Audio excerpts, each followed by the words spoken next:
Estamos de nuevo ante la imponente esclusa triple del Serrón, en el término municipal de Grijota, en Palencia.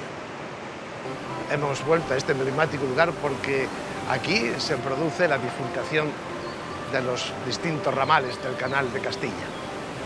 Aquí llegamos al finalizar nuestro trayecto por el Canal del Norte.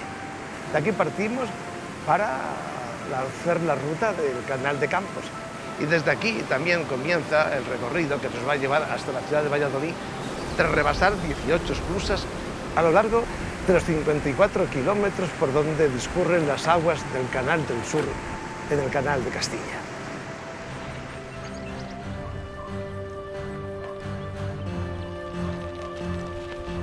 El Serrón, que toma sus aguas del ramal de Campos, llegó a tener a mediados del siglo XIX hasta 6 fábricas y fue uno de los puntos neurálgicos de la industria harinera palentina. En la parte alta, junto a las esclusas 25, 26 y 27, aún quedan restos de la fábrica de harinas, almacenes y viviendas que dan muestra de la actividad que tuvo este lugar. Desde la triple esclusa del Serrón podemos llegar sin abandonar el camino de Sirga hasta Grijota. Aquí nos encontramos con 2 magníficas esclusas ovaladas, la 28 y la 29. ¡Hasta luego!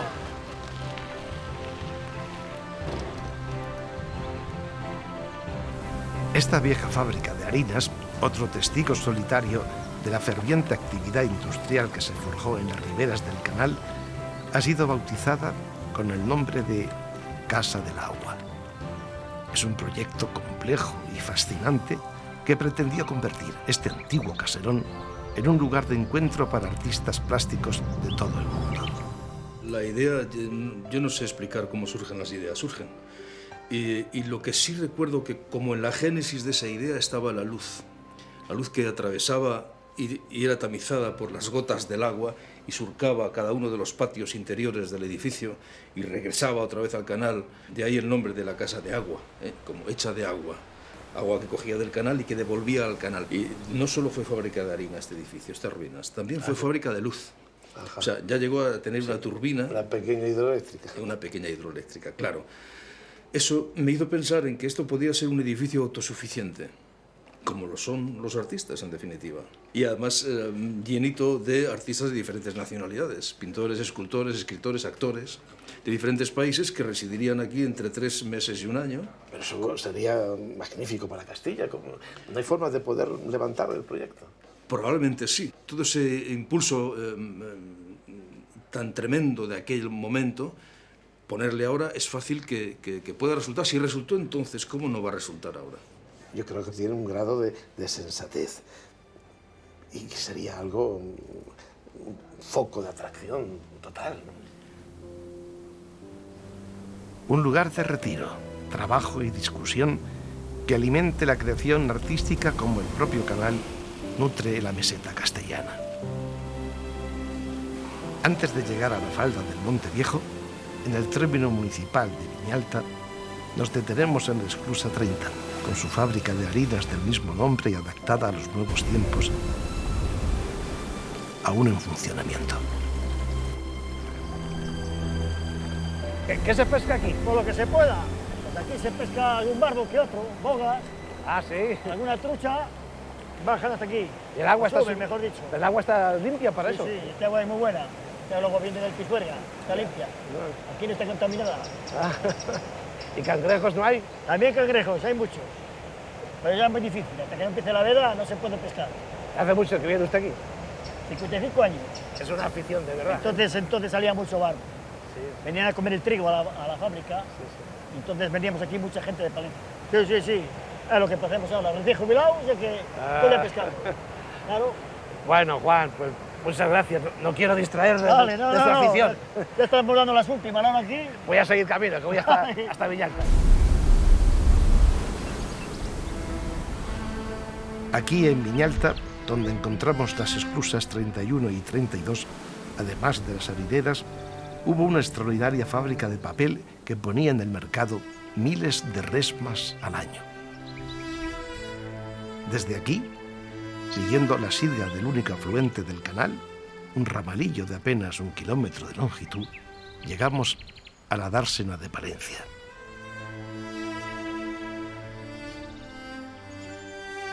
Durante los siglos XVII y XVIII, gracias a la construcción del Canal de Castilla y en torno a él y a su dársena, Palencia desarrolló una gran actividad industrial y comercial, convirtiéndose en una de las ciudades más importantes del país. Mientras el canal estuvo abierto al tráfico naviero, esta dársena rectangular fue sin duda uno de los centros neurálgicos del comercio castellano. Los grandes almacenes que la flanquean y que en su día generaron un importante trasiego de mercancías, hoy han sido reconvertidos en talleres de oficios y establecimientos hosteleros. El canal, aunque tuvo unos años de un gran apogeo, pues va a disminuir su importancia y a mediados del siglo XX pues desaparece prácticamente esa utilidad. Hemos visto también que a lo largo del canal hay muchas fábricas que en su tiempo fueron fábricas de harina o de otros oficios, ¿no? Y en relación con todas estas fábricas de harina hay un personaje popular, María la Cascaja.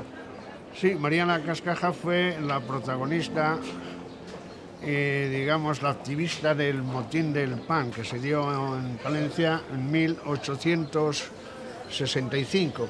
Ya había habido otros motines por ahí en otras ciudades de Castilla y León, pero bueno, aquí fue muy virulento porque esta mujer consiguió que cierto público se soliviantara contra el precio del pan, que había subido excesivamente. La subida del precio del pan origina un movimiento popular de protesta. Exactamente.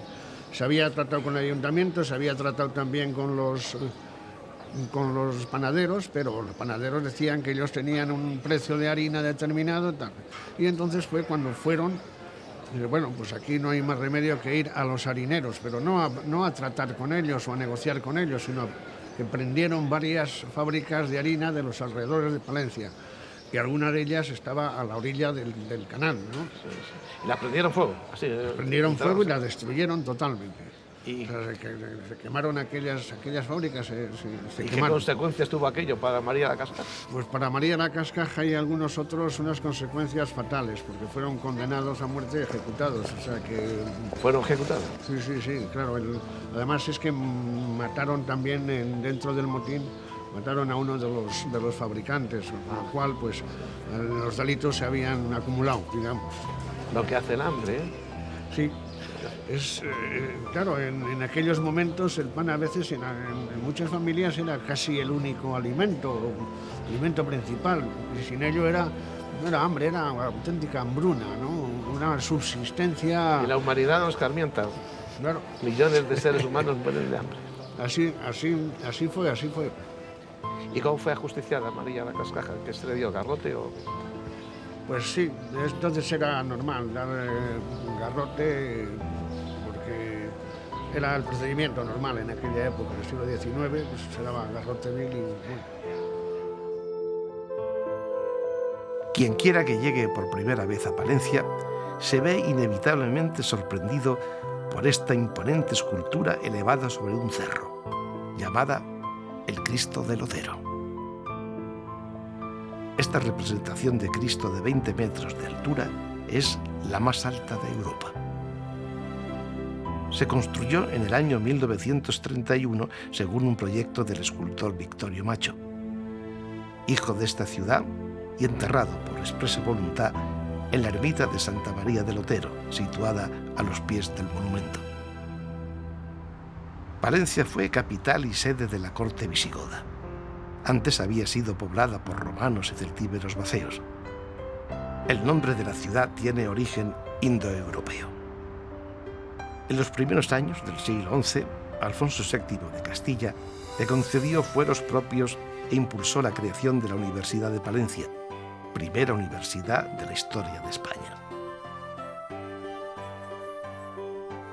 La ciudad presenta hoy un ambiente tranquilo que poco tiene que ver con el de las grandes urbes metropolitanas. Soportales, galerías, madera y sillería nos transportan al corazón de la arquitectura castellana. Desde la calle Mayor, verdadera espina dorsal de la ciudad, llegamos hasta la Plaza Mayor, magnífico porticado del siglo XVII construido para albergar las ferias y los mercados. El monumento al escultor Alonso Berruguete en el centro de la plaza también es obra de Victorio Macho.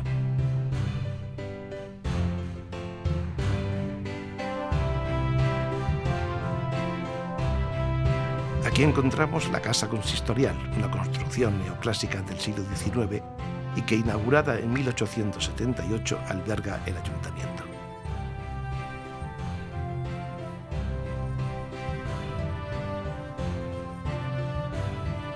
La arquitectura civil cobró un fuerte impulso desde la desamortización hasta bien entrado el siglo XX.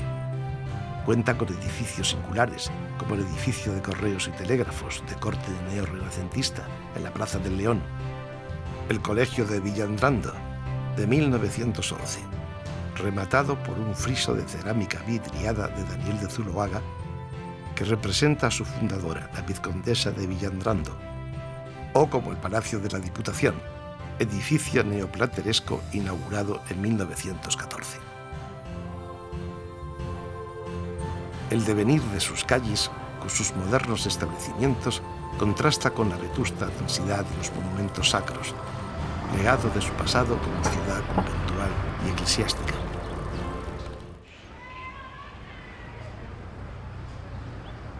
El monasterio de las Claras, dedicado a Santa Clara, con su rica portada que da acceso al templo gótico de finales del siglo XIV. Junto a él, la ermita de San Lázaro, que fue en su origen un hospital para leprosos.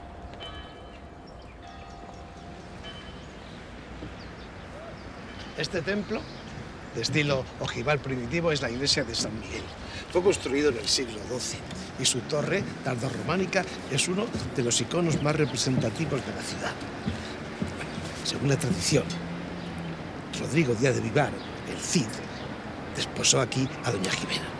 Y posiblemente la boda, los banquetes, se celebrarán aquí, a las orillas del río Carrión. Hoy es un parque maravilloso.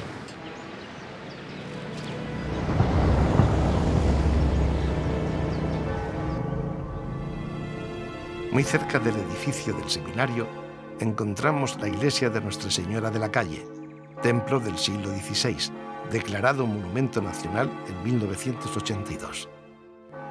La iglesia, anteriormente de San Lorenzo, está hoy dedicada a la Virgen de la Calle, patrona de la ciudad.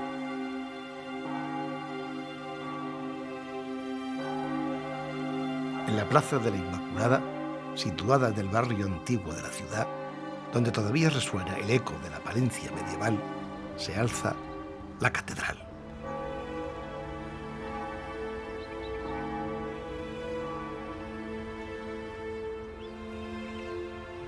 La Bella Desconocida, como se ha dado en llamar a esta fantástica catedral gótica, está dedicada al patrón de la ciudad, San Antolín, cuya efeméride se celebra el día 2 de septiembre.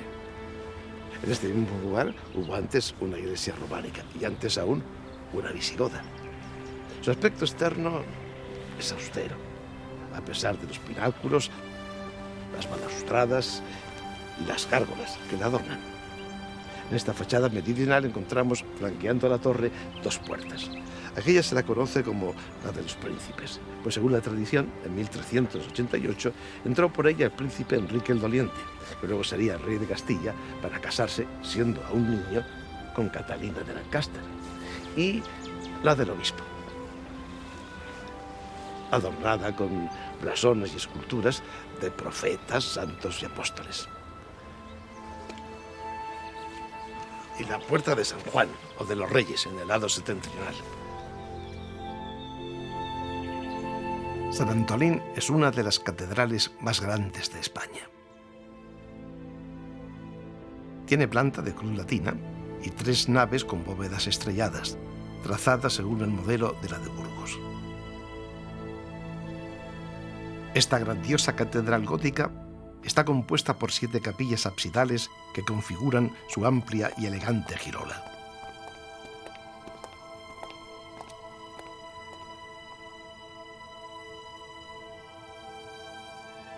La luz, en este espacio de dimensiones poco frecuentes en templos de la misma época, penetra a través de sus ventanales calados y las vidrieras policromadas.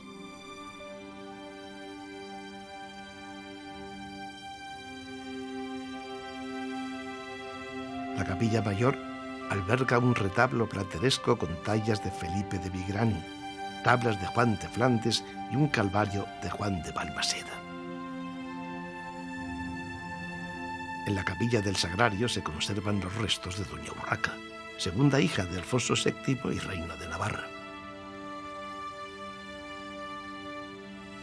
El retablo de la capilla de San Cosme y San Damián muestra representado este peculiar milagro de los santos médicos en el que a un hombre blanco le han trasplantado la pierna de un hombre negro.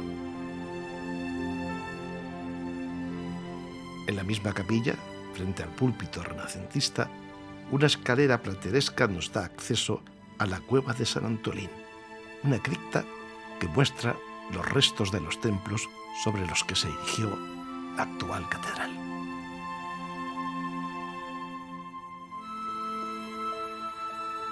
La sala capitular y el claustro forman el Museo Catedralicio, donde se expone, entre otras obras, este San Sebastián del Greco.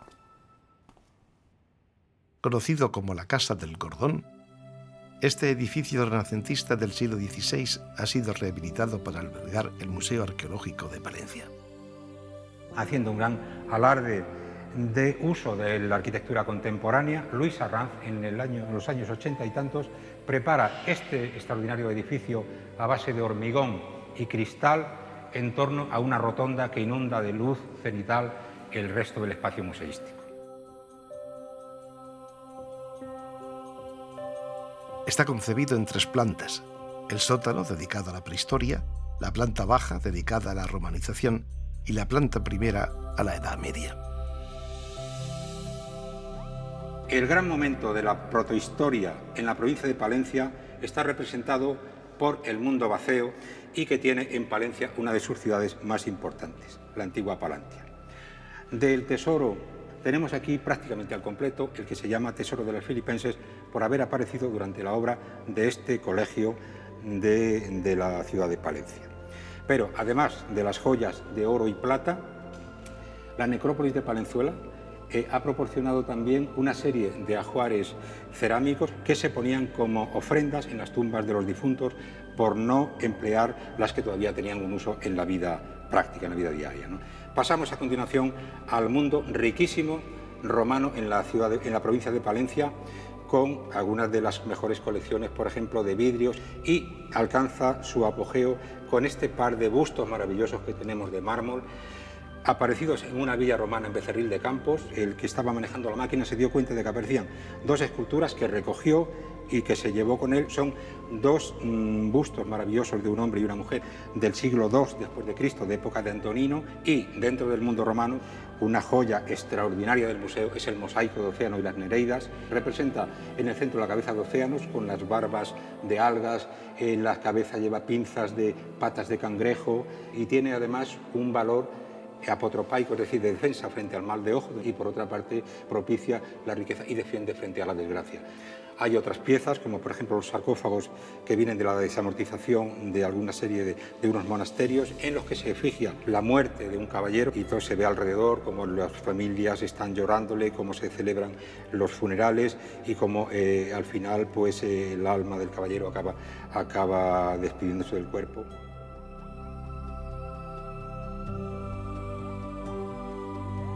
Hay otros sarcófagos en la misma planta, como este, procedente de Santa María de Benevívere, también con escena de la muerte de un noble. O este medieval, con una escena de lucha entre caballeros de Santa María de la Vega, ambos del siglo XIII.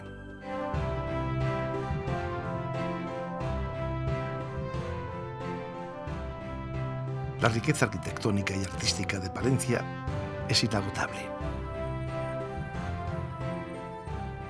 Pero tenemos que continuar nuestro viaje en busca de las aguas del canal, que nos llevan a Villa Muriel. A lo lejos, desde el camino de Sirga, ya divisamos la torre y el cimborrio de su iglesia de Santa María la Mayor, cuya construcción medieval comenzó a finales del siglo XII. El canal está integrado en el casco urbano. Nos detenemos ante la esclusa 33 y la fábrica de harinas antes de degustar la típica gastronomía palentina. Hoy, ¿qué hemos comido aquí? Que sabía tan bien. Muchas gracias. Ha sido un placer recibiros. Bueno, yo creo que habéis degustado platos muy típicos de la zona de Tierra de Campos, de Castilla y más concreto de Palencia.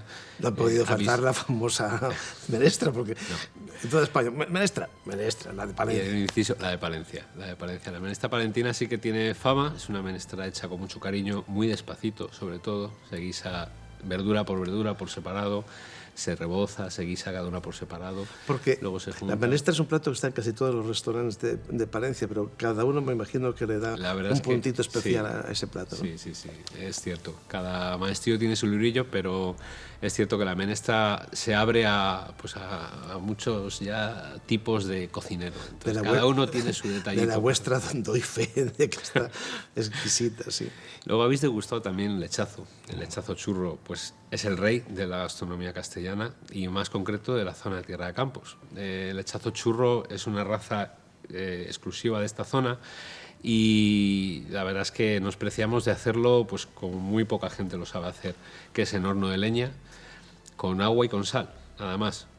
Un horno de leña espectacular que tenemos arriba, en el que pues con su tiempo debido, con su buena leña de encina y con su buena mano de asador, pues sale un buen producto. No se lo pierdan, por favor. Es una delicia, ¿no? Y de postre hemos comido una tarta de manzana especial. ¿Sí? No, es un postre casero, lo elaboramos aquí, como todos los postres nuestros, y la base es la manzana, una manzana golden, que se deja pochar bien tranquilita, y luego con un hojaldre casero se rellena, se mete al horno y se termina en el horno. Para emplatar, muy sencillo, con un poquito de chocolate caliente, un cordoncito de caramelo líquido y a degustar. Riquísimo. Continuamos aguas abajo por el camino de Silga. Estamos en el Soto de Albures, ante el impresionante salto de las esclusas 34, 35 y 36. La 34 fue construida en 1804 y es por tanto de forma oval. Pero las obras se detuvieron y no se reanudaron hasta 1831, en que una empresa privada construyó la 35 y la 36, ya de forma rectangular. Cuando el canal perdió su condición de navegable, las compuertas fueron sustituidas por alzas fijas de cemento.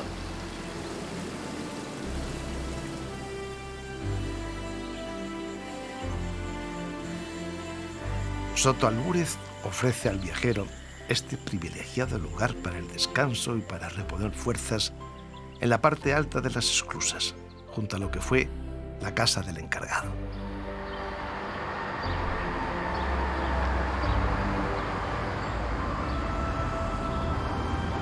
Nos desviamos ligeramente de la ribera del canal para visitar Baños de Cerrato. Aquí, situada en un paraje llano de la vega del río Pisuerga, aún permanece en pie la Basílica de San Juan de Baños, joya visigótica mandada a construir por Recesvinto en el año 611. Restaurada y modificada en varias ocasiones, es el edificio más significativo de la arquitectura religiosa del reino de los visigodos. En el interior, 8 capiteles corintios sobre columnas de mármol soportan los arcos de separación de las naves. 6 de ellos están esculpidos según la tradición romana corintia. El presbiterio es de época visigoda, aunque la cubierta a 2 aguas y el muro que la sostiene han sido levantados posteriormente. Se dice que las aguas de esta fuente, situada muy cerca de la basílica y conocida como de Recesvinto, devolvieron la salud al monarca, aunque del manantial conocido de tiempos remotos siempre brotaron aguas saludables. Camino de Dueñas y a escasos 5 kilómetros encontramos el monasterio de San Isidro, también conocido como La Trapa, pues desde 1891 está habitado por monjes trapenses. El monasterio conserva de su pasado medieval parte de la fachada principal de su iglesia monacal de origen románico del siglo XI.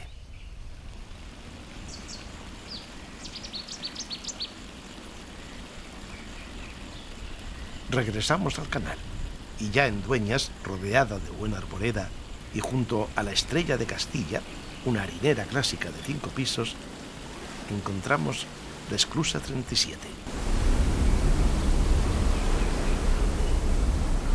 Otro lugar ideal para el descanso.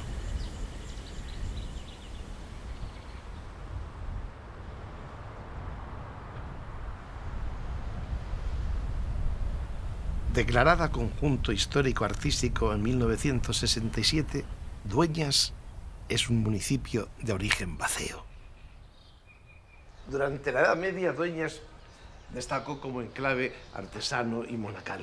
En uno de sus palacios, el de los condes de Buendía, residieron quienes más tarde se convirtieron en los reyes católicos. Y en este mismo lugar, el rey Fernando contrajo matrimonio con Germana de Foix, su sobrina.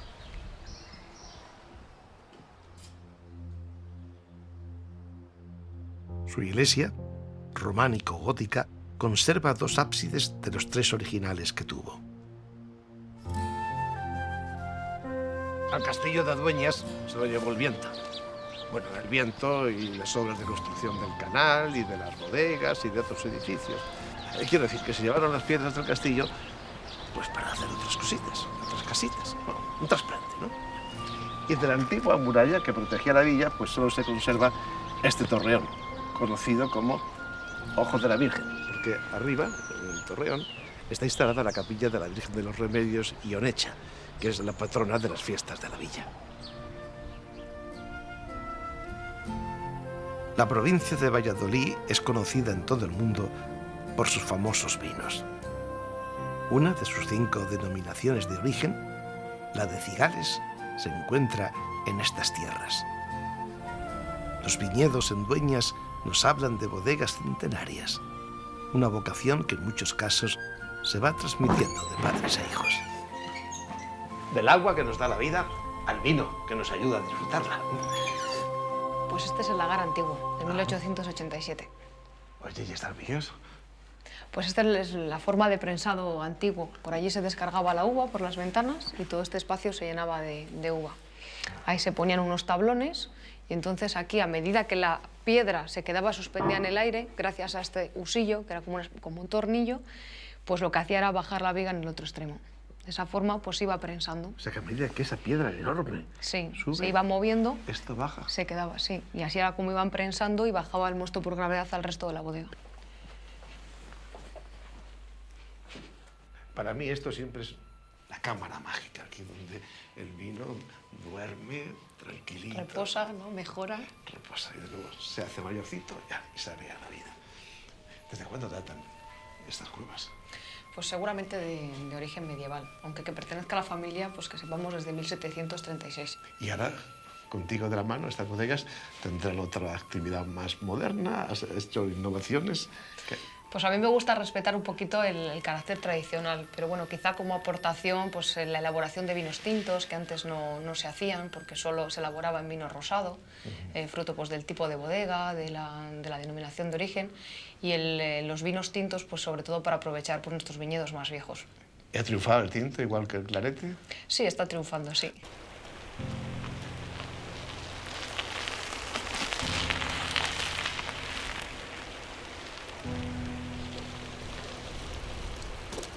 Nos acercamos a Valladolid en nuestro recorrido por el histórico canal. Esta es la Esclusa 38. Al fondo todavía se divisa la Esclusa 37. Y a partir de aquí, el canal transcurre prácticamente en paralelo con el río Pisuerga. Pero pasa esta carretera por aquí y contamina el ruido del agua. Yo preferiría escuchar solamente el ruido del agua. sin que se metiera por medio los coches, los camiones, seguir este bucólico paseo por estas aguas.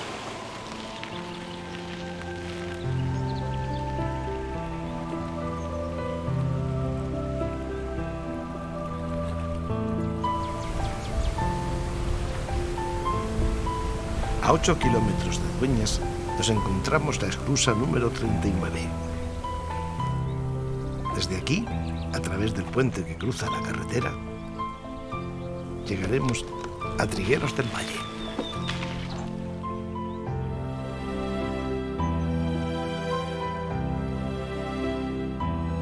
El castillo de Trigueros, ahora en ruinas, fue baluarte de los señores Robles y Guevara. Fue capturado por el ejército de Antonio Acuña, obispo de Zamora y líder de una milicia insurgente formada por sacerdotes exaltados en pro de la causa popular durante la Guerra de las Comunidades de Castilla. En el recorrido de Palencia a Valladolid, el canal sigue transcurriendo paralelo a la carretera. Es el tramo más urbano. Y a ambos lados se levantan un buen número de fábricas, casas rurales y hospederías con una amplia oferta turística basada fundamentalmente en la cultura del vino. Nos han hablado del sueño del general y pasado Trigueros, en Valoria la Buena, nos interesamos por ese sueño. El general era mi tío abuelo. Él soñó que un día aquí habría algo, un modesto restaurante, un hotel y mira, 30 años después de que él comprara la casa y 100 años después de que la comprara mi bisabuelo, pues abrió las puertas la hospedería. Lo más importante que tiene es su historia. Empezó en el siglo X. Después, sobre esa hospedería, se construyó un castillo calatravo fundado por templarios que estuvieron aquí hasta el siglo XV. Y ya a finales del XVII, unas décadas antes de que se construyera el canal, se hizo la penúltima transformación, transformando este castillo en un precioso palacio con 3 escudos blasonados, que es muy parecido a la fisonomía actual. Tratamos de resaltar aquí a unos pocos metros del canal todos los productos de la zona. Toda nuestra idea es que ese arte, esa cultura, esa gastronomía tenga el hilo conductor del vino. Muy cerca ya de Valladolid, nos sorprende este leguario a un lado de la Sirga, que nos marca la distancia que falta para llegar, pero a Medina de Río Seco. Curiosamente, final del ramal de Campos y no del que ahora nos encontramos. Bueno, seguro que encontraremos la explicación. La esclusa número 40, también de planta rectangular, construida entre 1831 y 1836, convive con la restaurada casa del esclusero y con estas ruinas de lo que un día fuera una harinera, cuya fachada aún se mantiene en pie.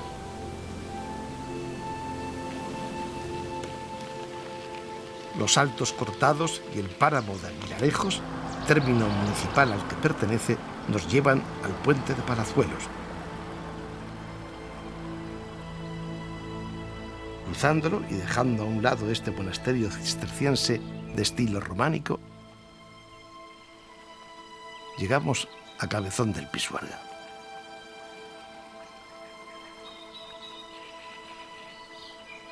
Aquí apareció en 1880 un caballero francés, Claudio Napoleón Boffard, que con ese nombre, pues claro, no podía por menos de hacer algo importante. Claudio Napoleón Boffard vino por España en el año 1880, en el siglo XIX, y fundó la primera industria quesera en España. Y durante muchos años, durante los años 80 del siglo XIX, pues Boffard fue el único fabricante de quesos a nivel industrial. Oye, este escudo me llama mucho la atención, esto es un escudo real. Sí, este es el escudo real de Alfonso XII. Un par de años después de llegar a España, solicitó al rey Alfonso XII el título de proveedor de la Casa Real, porque hasta ese momento todavía existía el título de proveedor de la Casa Real. ¿Cómo llegamos a este queso de oveja? Pues mira, lo que pasa es que a raíz de la Guerra Civil Española y la época de posguerra, se prohibió fabricar quesos con leche de vaca. Nosotros decidimos venir a esta zona del Canal de Castilla, al lado de Valladolid, y elaborar un queso con leche de oveja, porque en la zona es una zona de amplia ganadería de ovejas.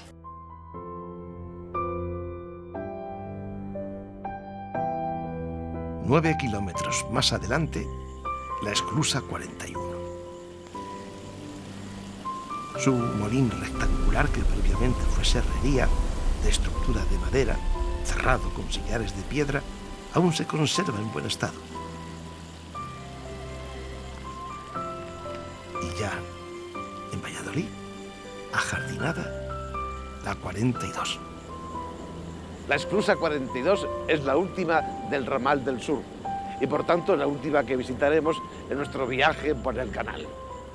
Su estructura de piedra es la única que conserva las antiguas compuertas de hierro.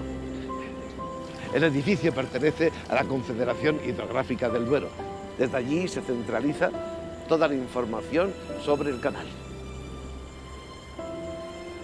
En su momento, cuando se hizo por primera vez, cuando se hizo el canal, fue una fábrica de harinas, luego fue una fábrica de luz en el largo del canal, que daba energía eléctrica para los talleres del canal, y ahora por fin, en esta última rehabilitación que hemos hecho, alberga el centro de control de cuenca de toda la cuenca del Duero.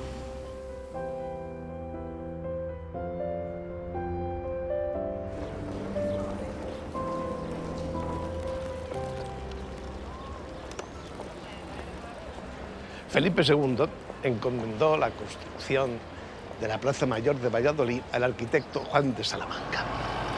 Valladolid fue capital del reino y sede de las Cortes Generales hasta que la corte se trasladó a Madrid en 1560.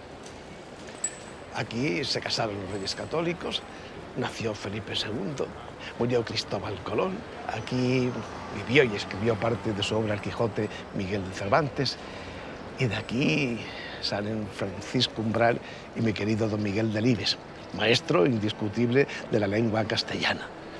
Y precisamente en esta plaza y en sus calles sitúa la acción de su novela El hereje. Y en el salón de actos de este ayuntamiento, la ciudad de Valladolid, le otorgó su último homenaje de respeto y admiración y del gran cariño. Y entre ese ayuntamiento y el histórico Teatro Zorrilla, magníficamente remodelado, uno de los más bonitos de España, por lo menos a mí es uno de los que más me gustan, la estatua del fundador de la ciudad, el conde Ansúrez, a quien el rey Alfonso VI le otorgó la pequeña aldea que entonces era Valladolid.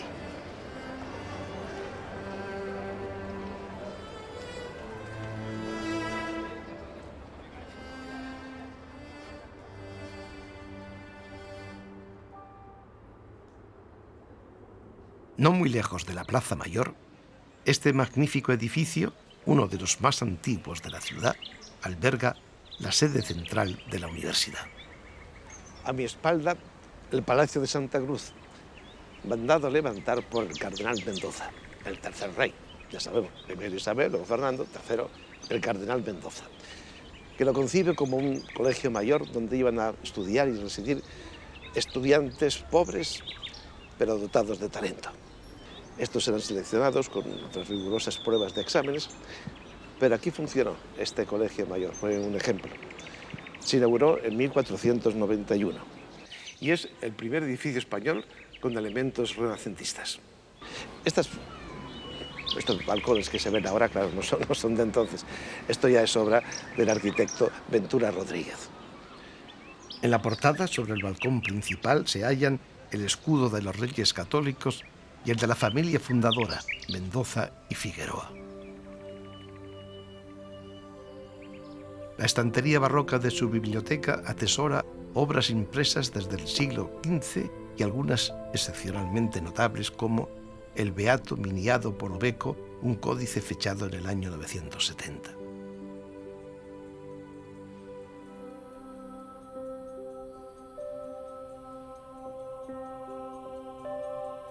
Antes de abandonar el colegio, visitamos en la capilla situada en la planta baja este Cristo de la Luz, de Gregorio Fernández, fechado en 1621.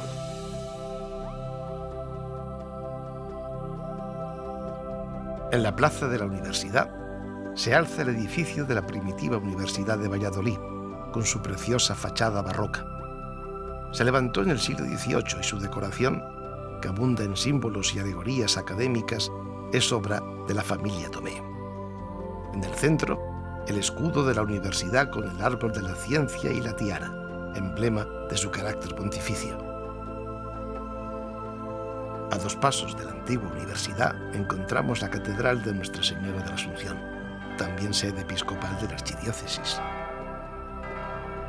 La Catedral de Valladolid fue encargada por Felipe II en 1572.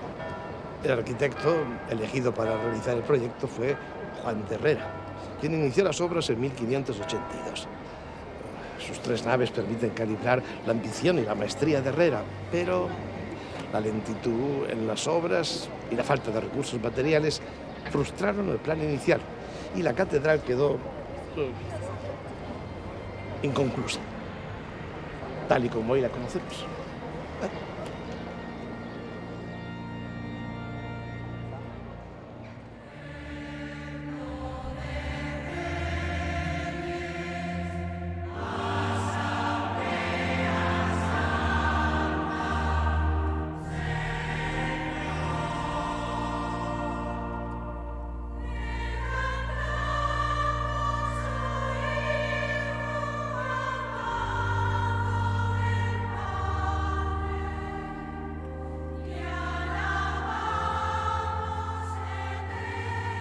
La realización de este retablo, considerado una de las grandes obras de Juan de Juni, estuvo detenida durante 4 años debido al pleito que interpuso contra él el escultor Francisco Giralde.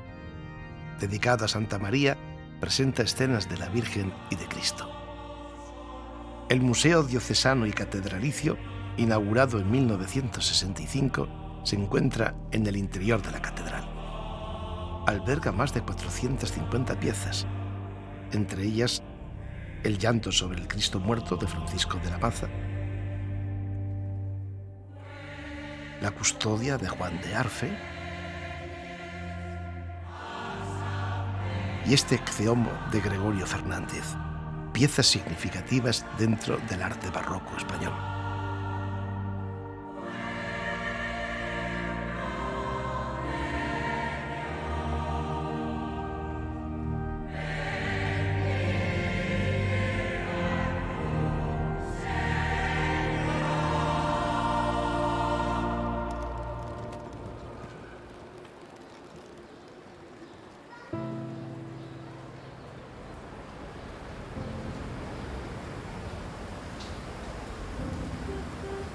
De la plaza de Zorrilla parte Campo Grande.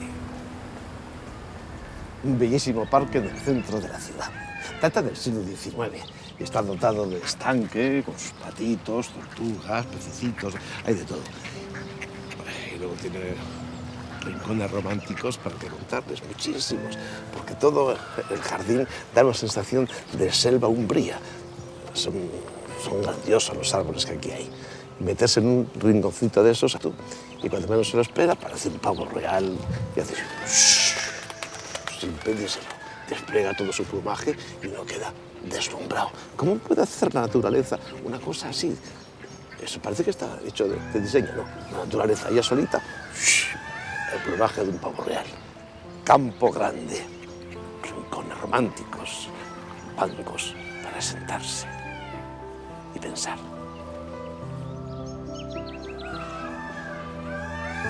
Antes de visitar el Museo Nacional Colegio de San Gregorio, pasamos por la Casa del Sol. Un edificio construido en la primera mitad del siglo XVI y que posee una bella portada plateresca rematada por el escudo nobiliario del conde de Gondimar, bajo un sol de cara redonda.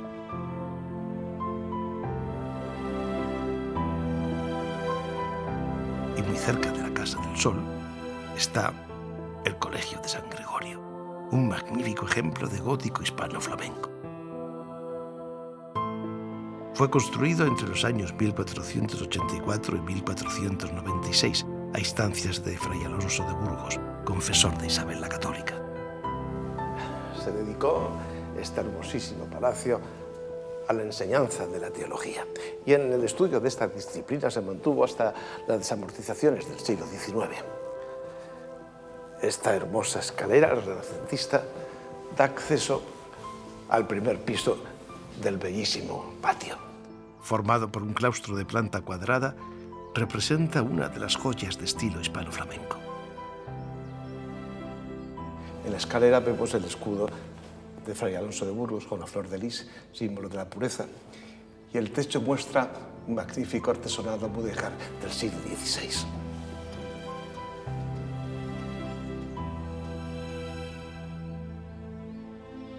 Las arquerías del piso superior están decoradas mediante calados pretiles de tracería gótica y cortinas que al abrirse originan arcos entre los que juguetean niños.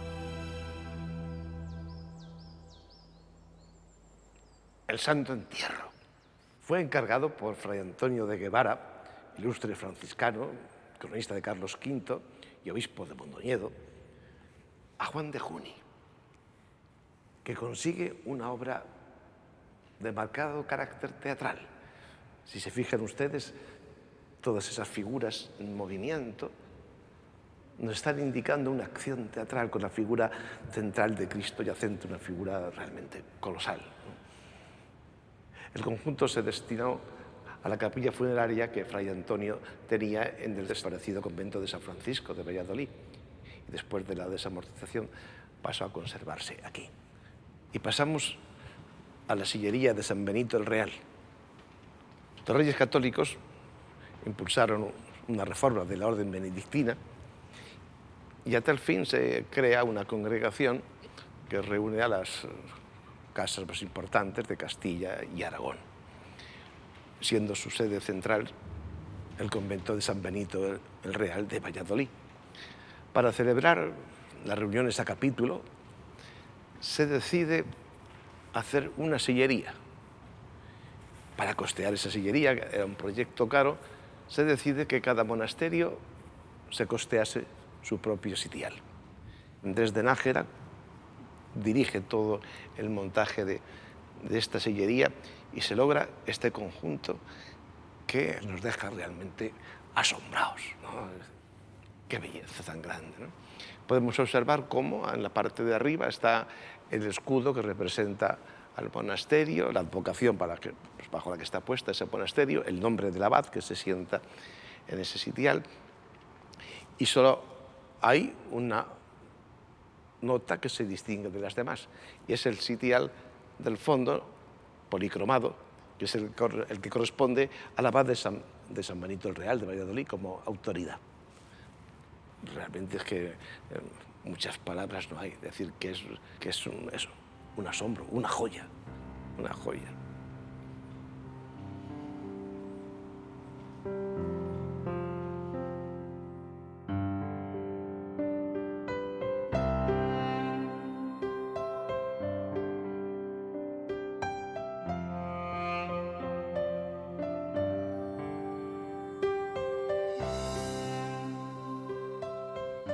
Nos trasladamos a la dársena, integrada por completo en el casco urbano. Esta dársena tuvo una apabullante actividad comercial con el trasiego de barcazas, con la carga de cereales, mantas, pieles, luego harinas. Esta casa que vemos aquí era el almacén donde se realizaban esas cargas y descargas. Todavía vemos las argollas donde se amarraban las barcazas. Le falta una pérgola que ha desaparecido con el tiempo. Eso cubría un poquito las barcas para protegerlas del sol. Más allá vemos todavía algunas de las grúas que se utilizaban. Aquí, en el puerto del canal, que más lejos está del ansiado mar santanderino, existían también talleres y un astillero para la reparación de las barcazas.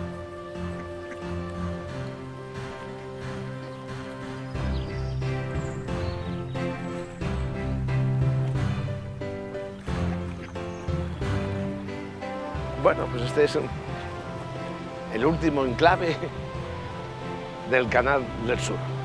Hemos llegado al final de nuestro viaje por la ruta del Canal de Castilla.